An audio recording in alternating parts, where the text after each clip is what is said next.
This podcast contains discussions around depression and suicide. If you're experiencing feelings of sadness, depression or thoughts of self-harm, stop, seek help now.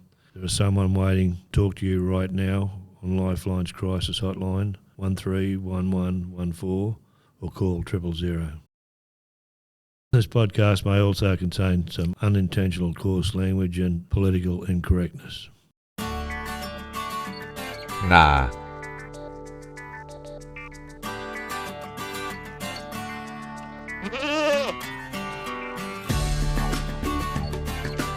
Nah.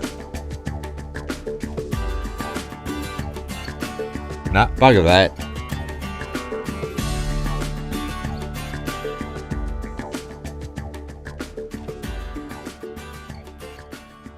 Nah, you wouldn't be dead for Quids.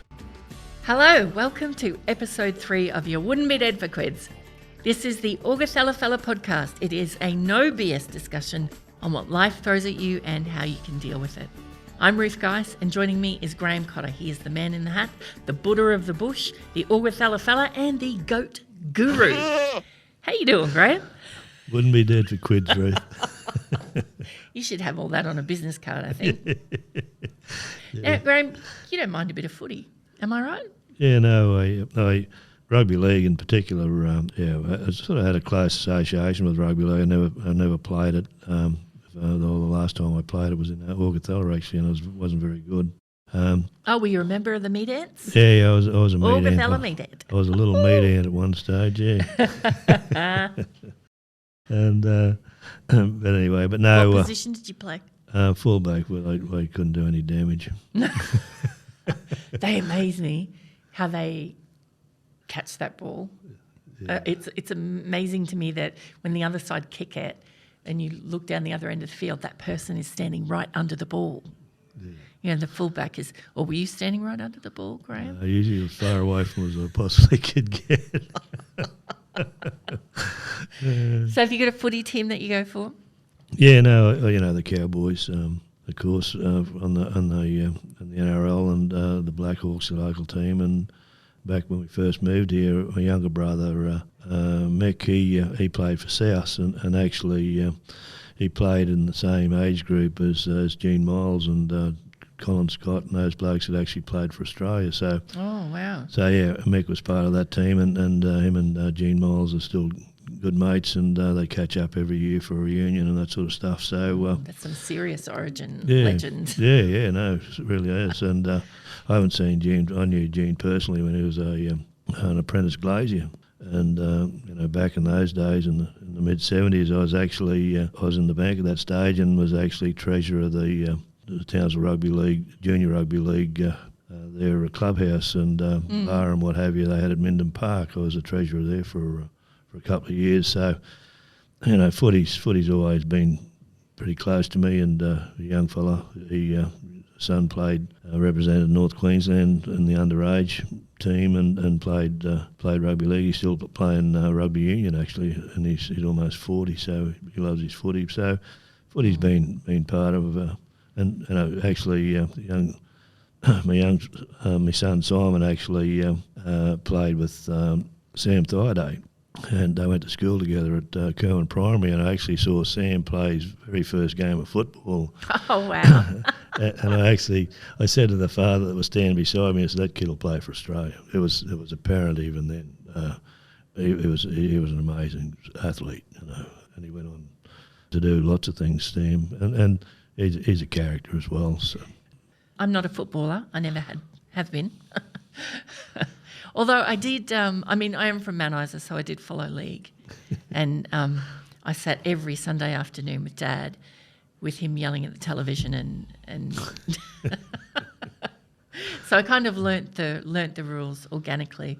But then I did spend time in Victoria, and I go for Hawthorn in the AFL, aerial ping pong, as they call it. But my aunt was a big St Kilda fan. She used to call rugby league sniff and push. Okay. Yeah, 3 fellas, so one fella trying to shove 2 fellas' heads up 3 fellas' bums. Is what you used to say. That's a fair analogy. Anyway, look, I know that in golf at least, the game, if you're playing the game, it's not actually one on the course. It's actually one up here, like it's one in your head. Yeah, no, that's for sure, Ruth. And like it's like when you see a player going to kick a goal, so no matter what position where he is on the field, he places the ball on the tee, or the same with the golfer, he places the ball on the tee, and they'll step back, and a golfer normally would step back behind the ball and visualise where that ball's going to be, and the same with the kicker, he puts the ball on the tee and lines it up, and then steps back to make sure that the ball's going to go in the direction finish up between the sticks. And I guess you couldn't find a better way to describe mindfulness, really, because those blokes, that person, either the golfer or the goal kicker, he's in a state of complete presence at that moment. And while he goes through that process of lining the ball up and lining his feet up and stepping back and placing himself, and those lots of them have got little rituals that they do, and that, they're looking up, looking down, but then they're 100% present where they are. They're not thinking about the 4 kicks they missed, the game before, or the hooks and slices that he's just had in the last 3 holes, and they're present, and that's. Or if they are thinking about those things, then they're just about likely to do them again. They will, and they know that. So that presence is all important. Yeah, presence being is in all that moment. Yeah, and that's what mindfulness is. And they're not concerned about a big gust of wind coming and blowing the ball, in the wrong direction, or seagull flying past and getting knocked arse overhead and knocking the ball out of the air or whatever. And but I guess if you're playing golf in the bush, you would have to worry about the crow coming along. Oh, yeah, and they're buggers. and pitching your ball after you just had a perfect shot, and you see it disappear up into the sky. But you're certainly not concerned about that lining up to hit the ball or kick the ball. So Yeah, I think if you got all the videos of like Jonathan Thurston kicking for goal, every single one of them would look exactly the same, because he has that exact ritual or process that you go through. And so I guess, so when it comes to mindfulness, and we say, you need to be mindful, that might actually be just going and doing something that you like. If you like to tie fishing lures, then that anything that puts you very much in that moment, so that you're not thinking of what's behind you, or what's to come, but literally what is in front of you right in that very moment. Yeah. No, that's very, very true, Ruth. One of the things that I just sort of zone out with is mowing the lawn. That's something where I find that I don't think. I am thinking, but it's probably in the subconscious mind. But I'm not in my conscious mind. And to give you the difference, 95% of our thinking is in our subconscious. 5%'s in that creative conscious mind, whereas it's a subconscious mind that makes our heart beat and all the rest of it. So, did you want to bring your mower over and be mindful at our place? Yeah, definitely. Cost you $6-pack, really, because that's part of the deal as the stubbies afterwards. Okay, so football players, they have their little step back, they line up the ball, etc., etc. Some golfers have that little waggle. Yep. They always. Oh God, I remember some people, they'd be waggling 5 or 6 times. You're like, just hit the bloody thing. But so, what's a mindfulness waggle? I don't know. Just whatever floats your boat, I guess. Well, part of my mindfulness meditation every morning is to focus on the things that I want to have happen during the day, and not be afraid of them. Because when you're in a good frame of mind, in a healthy frame of mind, things happen as they should. And if the wheels do come off, well, it doesn't faze you. You don't beat yourself up over it. You say, oh, well, stuff that up. We'll have another crack at that. But you don't. You're you're not beating yourself up, and sort of, and with those team sports and that sort of thing, it's that the whole team needs to be in that same headspace, and case in point, the Marissa Peer, the lady who developed this rapid transformational therapy process, she actually did a hypnosis session with the Wigan football club. I think it was a soccer club that they were going to be dropped back a division, and they flew her over from America, and she lined the players up, had them lie on the and made them visualise had them visualise that they were Viking warriors, and one of the things that when the Vikings invade a new country, when they land on the shores, they burn their boats. There's no going back. So wow, it's pretty powerful. So yeah, and they won a number of games in a row and held their position in that division where they were playing. So I mean, and you have to look at any first class sport. Everyone's got almost an equal amount of talent. Yeah. So, they've got the same skills. They can kick, they can pass, they can run, all of that kind of thing to a certain level. And the difference is what's in their head and how they think as a team. Yeah, that's exactly right. And that's what makes the difference. That's what makes the difference, and that's what makes Wayne Bennett stand out as a coach in the NRL.